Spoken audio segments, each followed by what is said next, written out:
What's going on, everybody? This is formerly AI. I'm going by JPixel now. I think I like that better, JPixel. Um, my first name's Jason, so I'm into retro, digging it. So I thought I'd make a change. So I'm gonna go by JPixel for right now. And today I'm doing part two. Finally, after I looked at my YouTube thing, uh, it's part two of my PCB swap project with my NBA Jam cab.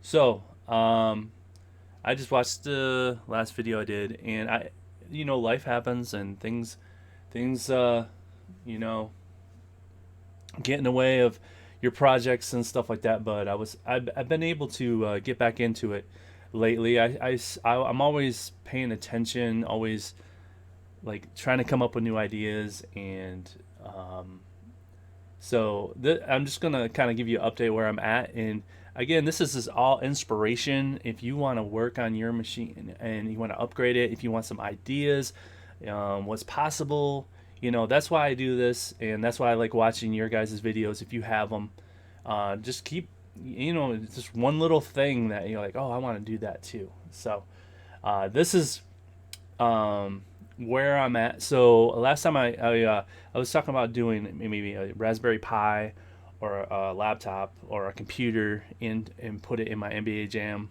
cab. I can still do a Raspberry Pi because I still have one, and this is before they were like super hard to get. Right now, I'm kind of set on a laptop that I have just sitting around. It's got a dedicated graphics card, so it can do some of the games that I want to do. Kind of decided on that, and I've been working on the software side of that, and it's unbelievable how hard the software part is. How it shouldn't be this hard with all these. You see all these like Batacera builds and CoinOps builds where you just plug it in and go. Well, you know what? If you put in a four, you start building your own controllers and stuff like that. It complicates things, and that's what I'm going to be talking about today. Is the next step I did. This is so I originally had bought a spare NBA Jam deck, and I'm not quite sure what I'm going to do with that yet. I might do something with that, but I said, you know what, I'm going to go all out. If I'm going to go all out, I'm going to build my own. So I went on the internet and started looking up how to build these things, and this is kind of I took photos step by step and kind of give you my thought process behind what I was doing. So I originally got the thickness and looked it up. I'm sorry I don't have all that right now, but and I looked up what buttons I could use, what pattern I want to do, and so I planned all that out. And as you can see, most people, you could do it in CAD. There's like free websites you can go and you build it all in 3D and stuff like that. And I don't know, it was just if you're not that good at that stuff, it's just another thing you got to learn just to get to where you want to be. And so I was just like, hey, I'm going to print them out and just start laying them out on a board and see what happens. And that's exactly what I did. I got all my measurements, measure, and that helped me out. And so I'm just gonna kind of walk you through a little slideshow here. Just a side note, OBS is really sucky at slideshows for some reason, and they only let you do like 13 photos. So this is the kind of roadblocks I've been running into. Something that should be really simple to do, like a slideshow, is super hard to do, and you run into you're spending hours on just a little thing to get where you need to go. And that's been this whole project, as far as there's one little thing that is a hiccup that makes it really hard. But when you beat that problem, it's very satisfying to say, hey, I battled through. So that's kind of half the fun of doing these things. But anyway, to move on, so I did another computer with a easily PowerPoint presentation, which seems like the most easiest thing to do in the world, but OBS cannot do it for some reason. All right, anyway, so First of all, I started with a board, a piece of wood. Went to, I think, Menards, any like Lowe's or what's it, Home Depot or something like that, or your local place. I got a board and I measured it out, and I was like, I want to do a four player, because it's a four-player NBA Jam cabinet. But it is a little cramped on the NBA Jam cabinet.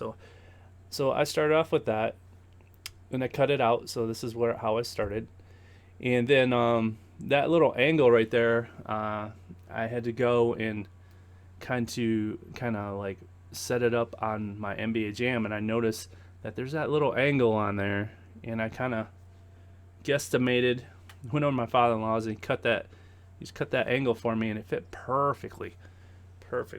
So that's what that picture's showing, that little angle. So stuff you don't think about, and made it flush.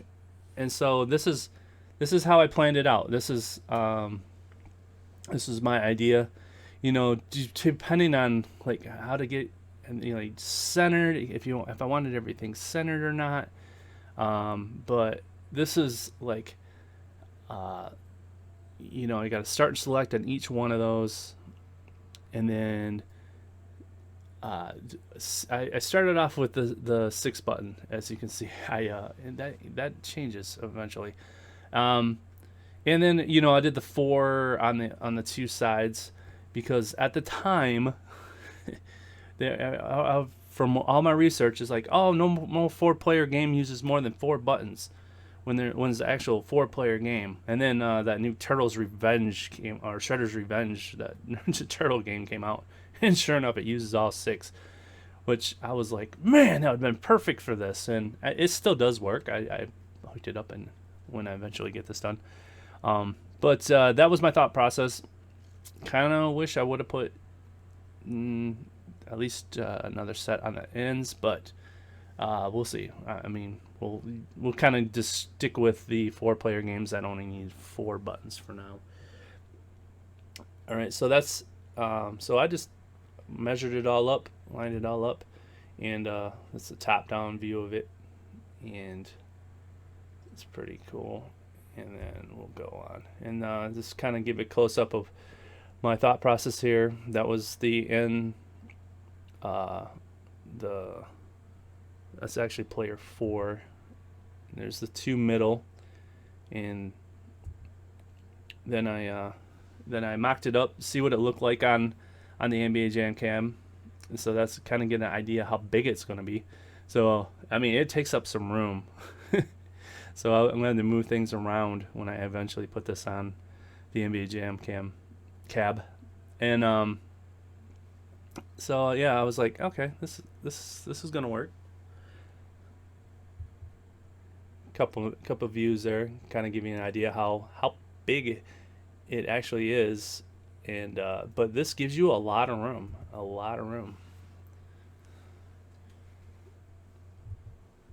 Yeah. So and then there's that angle, so it was flush.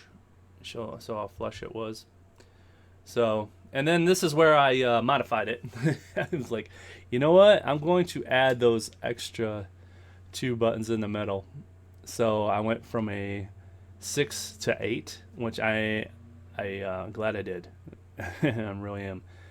So those 2, usually the bottom triggers for like PlayStation games and stuff like that, need that, and on some fighting games, and like on Neo Geo Cab, so you can do the 1, 2, 3, 4. And if you notice, I did like a I forget what they call it. There's a certain pattern where it's angled like that. It's almost like ergonomically to your fingers, how your fingers sit, and it's very satisfying. Some people have the straight 3. I did.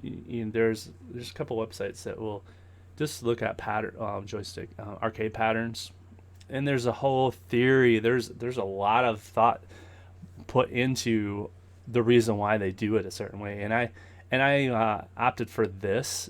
And if you notice, the 2 on the end actually is the same angle, as the start of the first 4. So the first 4 patterns are all the same, and then it's just like a reverse coming back. And then it's when you put your hand on that, it actually is ergonomically, it just feels good. You know, you're not stretching your hand or nothing like that. So that was the reason I did it that way. Now, if you like the 4 straight, then do it that way. I mean, there's templates for all of it, and that's a top-down view of that. Yeah, there's it. And then, so what I did is I started making pilot holes for every single one of those. Just taped it down and just drilled right into the paper. And then I got the bit. And look, it's a special kind of bit. Oh man, I wish I would. Looked all this stuff up, but yeah, it's basically, you get it at I got the Menards again. But it's a special bit you get for a drill, and it makes it a perfect circle. And all you do is put it in your pilot hole and drill all the way through. And then that's a close-up picture of it. And that's me drilling it. So I start drilling all the holes. And it's funny. I did make sure as I was drilling this, I grabbed a button and started just double checking. And the kit I bought from Amazon had 2 size buttons, and I didn't know it. And the first one just dropped all the way through. I'm freaking out. I'm like, did I buy the wrong size? But no, they just happen to have little small ones. They're like, I don't know what they're used for, but. And then I use the same size for the joystick too. The joystick holes is the exact same size. That way I didn't have to mess around with different size holes.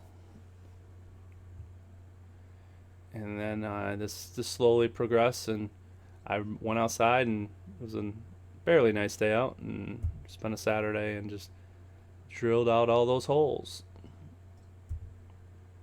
And now this is where I started to improvise. I'm like, I don't really have a bottom for this thing. I wasn't thinking of like having a bottom, and I noticed like if I looked at it at an angle, I'm going to see all those wires. So I just kind of made a little lip. I just took some spare. I probably would eventually enclose it all if I would do this again, but it was the first try at it, and I just started making a lip for it. And then just out of spare pieces I had, and that was the other side of that angle, and I was just like, yeah, it's going to kind of. Then I made a stopper on the back. Now, you really do have to think this through on how you're wiring. The reason why, if you actually tear apart the NBA Jam cabinet deck, how you wire it and where you put the boards are very important. And I think I show that.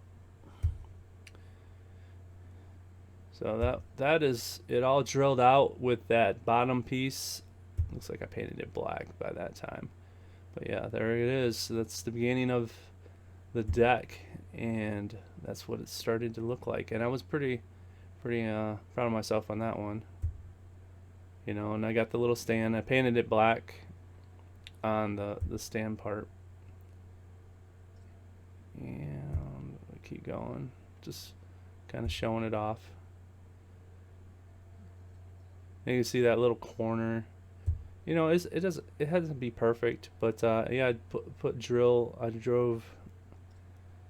it from the top, and I'll show you what I do eventually. So there is a couple drill holes there to see how I zoom in on them. As you can see, the holes just like a flathead to make it flush.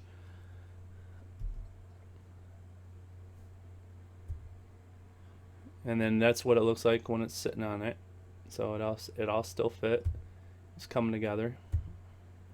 Now this is this was a solution. I didn't know what I was going to do for the top.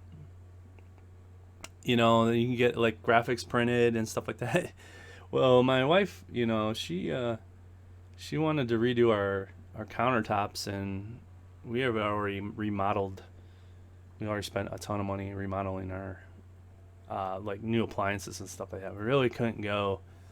And then what we did was we painted all our cabinets white, and then she just wanted a new looking cabinet countertop, and so a cheaper solution was this kind of like wrap that you make like a marble looking stuff, and she had a bunch of extra, and I was like, that looks really cool, and it's got like this the texture on the top is like it slides really well, and it actually works really nice as a surface. It's kind of, I wouldn't say not rubbery, but it's like a like a slippery plastic, so it works perfectly for putting your hand on there. It doesn't rub or doesn't scuff your wrist up or anything like that. So I really was happy with this, and I just put it on there, and I was so shocked how well it looked, and I was really happy with it. I mean, it's little, it doesn't quite match the NBA Jam cams, but it looks cool enough where I'm like, I'm fine with it. So yeah, this, you can buy this stuff at Walmart and check it out. Maybe you can find some really cool patterns and stuff like that. So what I did is put this on, and I had to take that razor blade and I started cutting all the holes out, and then it's starting to come together. And that's what happened when I put the whole kit in. And I decided to swap out I got the yellow and the blue, just kind of differentiate those last two, just kind of offset those two, because those are kind of special buttons. They're like, so it's just kind of my thought process. I mean, just something I think. Now as I play with it and with the software and stuff, I might be switching because I have the green as start and red as select on most programs, but I'm finding that those two are usually swapped. Like, it's over on the right and left, and it's just I'm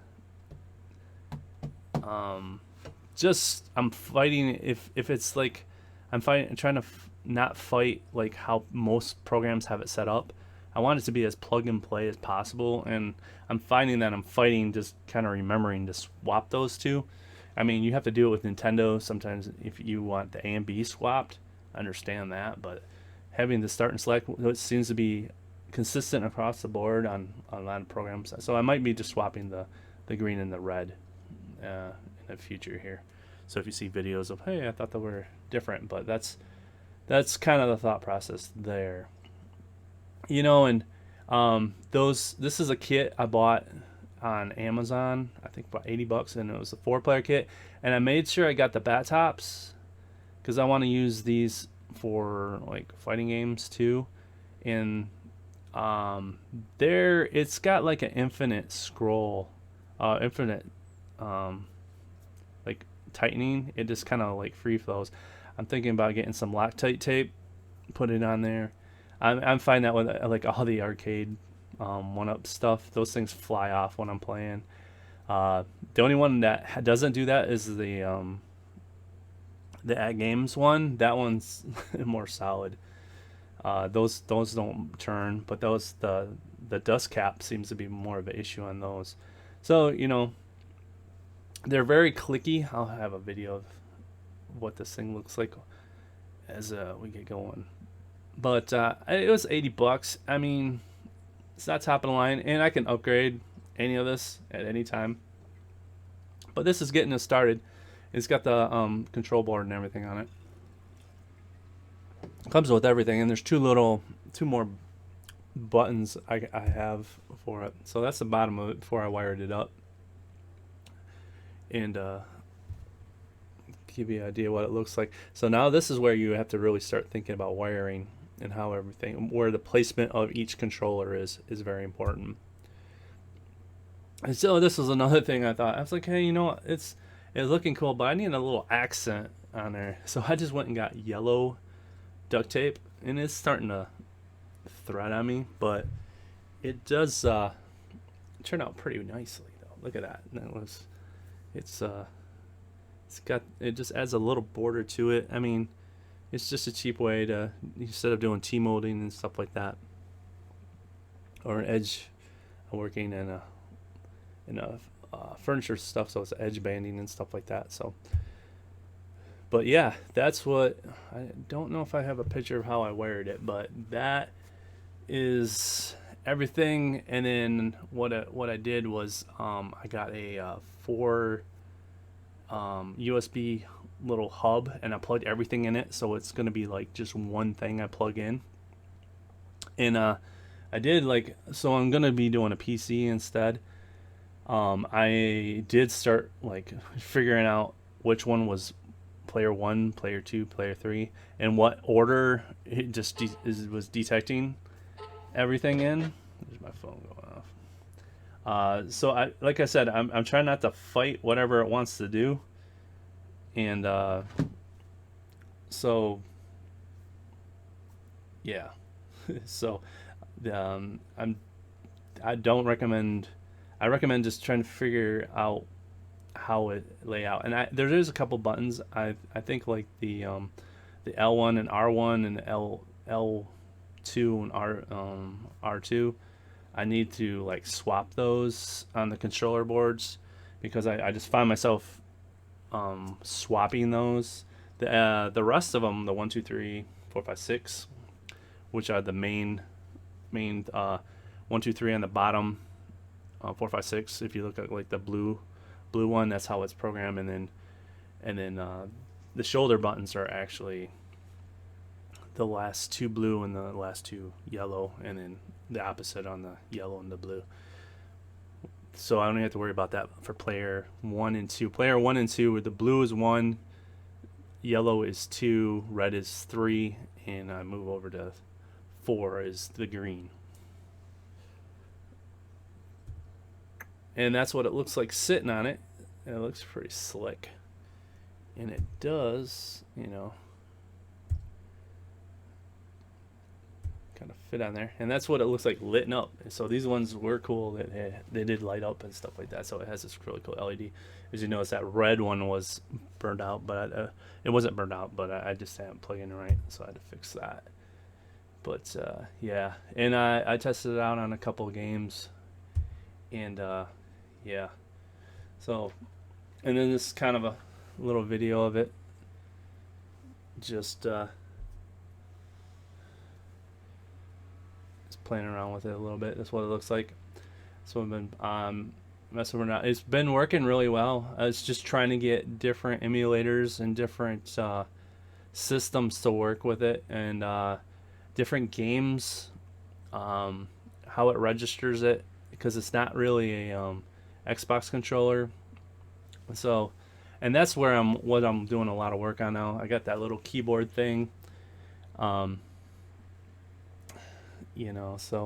that's what it looks like, and I'm very happy with how it turned out. And that's I believe that's it.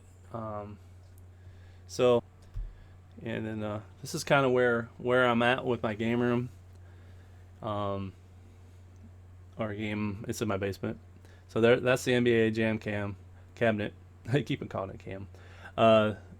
And I got that Mortal Kombat one. Now,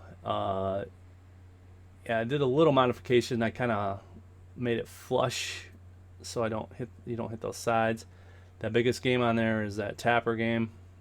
I got that Miss Pac-Man game for like 200. Got my little ghost guy. My wife got me that sign there for Christmas, and then she also got me that Pac-Man thing. You can't buy it on Amazon anymore. If you look it up, it's actually a different product now. And I did a video on showing off that little desk, and I just kind of made it into an arcade with the At Games Legends deck. So got those little light up Pac-Man and Ghosts on the bottom at Five Below. So I think I'm going to take the NBA Jam cabinet and put it over on the wall once I put that 4-player in there. But yeah, that's my setup so far. And so anyway, hope that kind of give you an update. My next thing is working on the software, and I'm going to have show you. I'm really close to getting the software running, And then once I have that completed and I'm happy with where it's at, I'm going to start putting it in the machine. I'm still not the hardware problem. I haven't quite figured that out yet. I have pieces I can start playing with. I got the Intech board where you can swap it out and put like a switch in there. But I started playing with those, and I was like, I'm going to build my own. So I did. So I recommend. Do I recommend it? Heck yeah, go out there and do it. Figure it out.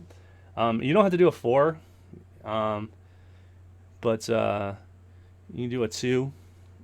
You start with a 2 if you don't want to do that whole 4 one. It is big. It is very big.